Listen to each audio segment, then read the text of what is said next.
বিসমিল্লাহির রহমানির রহিম। আসসালামু আলাইকুম। সুপ্রিয় শিক্ষার্থী বন্ধুদেরকে আজকের এই ভিডিওতে স্বাগতম। আজকে আমরা জিএসটির মাইগ্রেশনের তৃতীয় ধাপ নিয়ে আলোচনা করব। তো জিএসটি মাইগ্রেশন তৃতীয় ধাপ কবে নাগাদ দিবে এবং মাইগ্রেশনে কীরকম টানতে পারে এই বিষয় নিয়ে আমরা একটা বিস্তারিত আলোচনা করার চেষ্টা করব। তার আগে অন্যান্য বিশ্ববিদ্যালয়ে যেগুলা ভর্তি প্রক্রিয়া চলমান আছে সে প্রক্রিয়াগুলো সম্বন্ধে কিছু না বললেই নয়। তোমরা হয়তোবা জেনে থাকবা যে জাহাঙ্গীর জগন্নাথ বিশ্ববিদ্যালয়ে ৮ম পর্যায়ে ভর্তি কার্যক্রম চলমান আছে। কুমিল্লা বিশ্ববিদ্যালয়ের ৪র্থ ওয়েটিং লিস্ট টাঙ্গাইছে। সাস্টে তৃতীয় মাইগ্রেশন চলমান। তো এই যে মাইগ্রেশন বা ওয়েটিং লিস্ট যে টাঙ্গাচ্ছে সেখানে দেখা যাচ্ছে যে ওই ইউনিভার্সিটির ওয়েটিং থেকে কিছু স্টুডেন্ট ওখানে ভর্তি হওয়ার সুযোগ পাচ্ছে, যার একটা প্রভাব আমাদের কিন্তু জিএসটিতে পড়তেছে, যার কারণে আমাদের দ্বিতীয় মাইগ্রেশনও আশানুরূপ টানবে আশা করা যায়। এদিকে রাজশাহী ইউনিভার্সিটি তাদের মাইগ্রেশনের রেজাল্ট খুব তাড়াতাড়ি দিবে, দ্বিতীয় মাইগ্রেশনের। এখানেও কিছু আমাদের কি হবে, সিট ফাঁকা হয়ে যাবে। সেটা আবার রাজশাহী ইউনিভার্সিটির ওই যে ওয়েটিং থেকে টেনে নিবে, ফলে এর প্রভাব একটা জিএসটিতে কিন্তু পড়বে। তো যার কারণে জিএসটি যতক্ষণ পর্যন্ত তাদের ভর্তি প্রক্রিয়া ক্লোজ করে নাই ততক্ষণ পর্যন্ত জিএসটিতে অনেক কিছুই হতে পারে। যার কারণে আপনার অধৈর্য না হয়ে ধৈর্যের সহিত বিশ্লেষণের সহিত জিএসটির মাইগ্রেশনটা খেয়াল করলেই জিএসটিতে একটা সিট পাওয়া যাবে কি যাবে না এই জিনিসটা কিন্তু আমরা নিজেরাই বুঝতে পারব।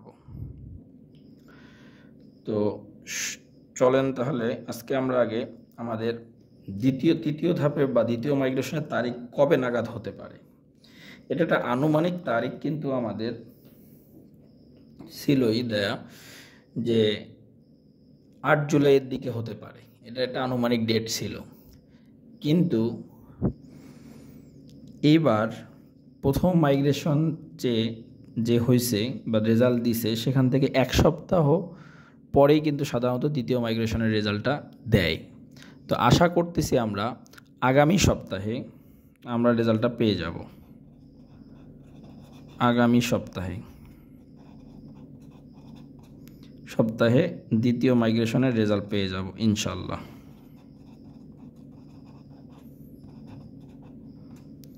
মাইগ্রেশনের রেজাল্ট পাওয়া যাবে। তাহলে আগামী সপ্তাহে আমরা দ্বিতীয় মাইগ্রেশনের রেজাল্ট পাব, এটা আশা রাখতে পারি। এরপরে কিন্তু তোমাদের তৃতীয় মাইগ্রেশন, তার মানে ৪র্থ ধাপ, এরপরে কিন্তু চূড়ান্ত ভর্তির পরে কিন্তু আমাদের আরেকটা ওয়েটিং লিস্ট টাঙানো হবে অথবা গণবিজ্ঞপ্তি দেওয়া হবে। অতএব ৪র্থ মাইগ্রেশনের পরে চূড়ান্ত ভর্তি পর্যন্ত আমাদেরকে অপেক্ষা করতে হবে যে বিষয় পাবো কি পাবো না। বিশেষ করে যারা আমরা ১৫,০০০-এর পরে আসি তাদের জন্য এই জিনিসটা একটু খেয়াল রাখতে হবে। আর অনেকেই আপনারা কোশ্চেন করেন যে সি ইউনিট বি ইউনিট নিয়ে। আমি এর আগেও আমার একটা ভিডিওতে বলছি যে এ ইউনিটে যে পরিমাণ মাইগ্রেশন হয় বা যে পরিমাণ সুইচ করার অপশন আছে, বি বা সি ইউনিটে ওই পরিমাণ কিন্তু মাইগ্রেশন বা সুইচ করার অপশন কিন্তু নাই। যার কারণে বি ইউনিট এবং সি ইউনিট থেকে এ ইউনিটের তুলনায় খুব কম সংখ্যক স্টুডেন্ট মাইগ্রেশনের সুযোগ পায় এবং কম সংখ্যক স্টুডেন্ট ওয়েটিং থেকে ভর্তি হওয়ার সুযোগ পায়। তো আশা করি বি ইউনিট এবং সি ইউনিটের ব্যাপারটা কিন্তু ক্লিয়ার হয়ে গেছে। এবার আসেন সবচেয়ে গুরুত্বপূর্ণ যে বিষয়টা, দ্বিতীয় মাইগ্রেশনে কীরকম টানতে পারে। দ্বিতীয় মাইগ্রেশনে কীরকম টানতে পারে, এই কোশ্চেনটার অনেকেই করছে। তো আপনার মাইগ্রেশনে কেমন টানতেছে এটার জন্য এটা বুঝতে গেলে আপনাকে প্রথম যে রেজাল্টটা দিছে সে প্রথম রেজাল্টটা, এই রেজাল্টটার সাথে দ্বিতীয় রেজাল্টটা কম্পেয়ার করতে হবে। এই দ্বিতীয় রেজাল্টের সাথে তৃতীয় রেজাল্টটা কম্পেয়ার করতে হবে, মানে যেটা আপকামিং আর কি, সেটা রেজাল্টটা কম্পেয়ার করতে হবে। তাহলে হবে কি, আমি নিজেই বুঝবো যে আমার ওয়েটিং থেকে সামনে কত দূর পর্যন্ত যেতে পারে, বা আদৌ আমি সাবজেক্ট পাবো কি পাবো না, এটা নিজেই বোঝা যাবে। যেমন ফার্স্ট রেজাল্টে ধরেন Gazipur digital science and technology ইউনিভার্সিটিতে কারো সাবজেক্ট আসছে সাইবার সিকিউরিটি ইঞ্জিনিয়ারিং, এই সাবজেক্টটার আসছে ওয়েটিং 563। ধরেন এরকম একটা আমরা ধরে নিলাম ফার্স্ট রেজাল্টে কারো এটা আসছে। সেকেন্ড রেজাল্টে গিয়ে দেখা গেল এই সাবজেক্টটাই ওই একই ইউনিভার্সিটিতে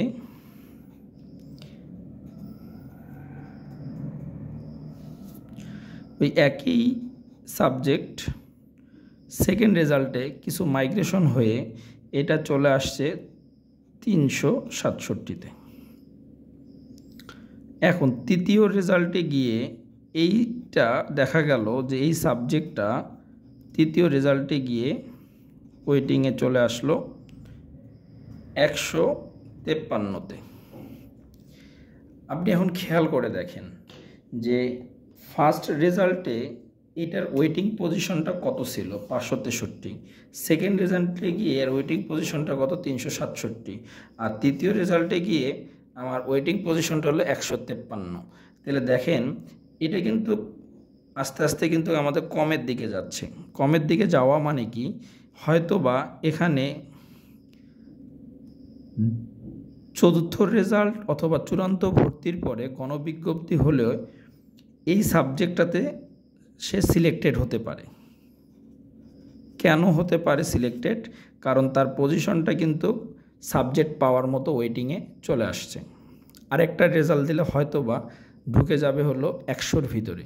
যখনই 100-র ভিতরে ঢুকে যাবে তখনই আমরা বলে দিতে পারি যে কোনো ক্ষেত্রেই হোক না কেন, সে গণবিজ্ঞপ্তির মাধ্যমেই হোক অথবা চূড়ান্ত ভর্তির পরে যদি তারা কোনো পঞ্চম ধাপ দেয় সেখানে হলেও কিন্তু সে সাবজেক্টটা পাবে। অতএব দুশ্চিন্তার কোনো কারণ নাই। এইভাবে প্রথম রেজাল্ট, দ্বিতীয় রেজাল্ট, তৃতীয় রেজাল্ট কম্পেয়ার করবেন। আপনি স্ক্রিনশট রেখে দিবেন যে প্রথম রেজাল্টে যে পজিশনগুলো আমার সাবজেক্টগুলোতে ছিল, শুধু একটা সাবজেক্ট বলে আমি এক্সাম্পল দিলাম, প্রত্যেকটা সাবজেক্টের ক্ষেত্রে আপনারা কিন্তু এভাবে দেখবেন দ্বিতীয় রেজাল্টের ক্ষেত্রে কত আসলো, তৃতীয় রেজাল্টের ক্ষেত্রে কত আসলো, চতুর্থ রেজাল্টের ক্ষেত্রে কত আসলো। দেখবেন যে সাবজেক্টটার ওয়েটিং সবচেয়ে কাছাকাছি, তার মানে সর্বনিম্ন নাম্বারিংয়ে আছে, আপনি ওই সাবজেক্টটাই কিন্তু পরের ধাপে বা তারপরের ধাপে পেতে যাচ্ছেন, এটা নিজেই বোঝা যাবে। সেজন্য আপনার প্রত্যেকটা রেজাল্টের স্ক্রিনশট রাখবেন। স্ক্রিনশট রাখলে এইভাবে কম্পেয়ার করলে আপনি নিজেই বুঝতে পারবেন যে জেএসটিতে আপনি সাবজেক্ট আদৌ পাবেন কি পাবেন না, বা কোনো বিশ্ববিদ্যালয়ে পাবেন কি পাবেন না, বা গণবিজ্ঞপ্তিতে আপনি বেনিফিটেড হবেন কি হবেন না, এটা আপনি নিজেই বুঝতে পারবেন। তো আশা করি আজকের যে ভিডিওর মূল বিষয়বস্তু এটা আপনারা বুঝছেন। তো এই জেএসটির ভর্তি থেকে শুরু করে বিশ্ববিদ্যালয় ভর্তির যদি কোনো জানার থাকে সেটা আমাদের কমেন্টে হোক বা ইউভ্যাক পাবলিকেশনের যে আমাদের ফেসবুক পেজ আছে সেখানে আপনার মেসেঞ্জারের মাধ্যমে আমাদেরকে জানাতে পারেন। আমরা ইনশাল্লাহ রেসপন্স করার চেষ্টা করব।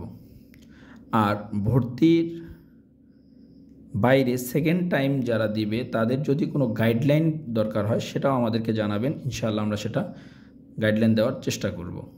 তো আজকে এই পর্যন্ত। আল্লাহ।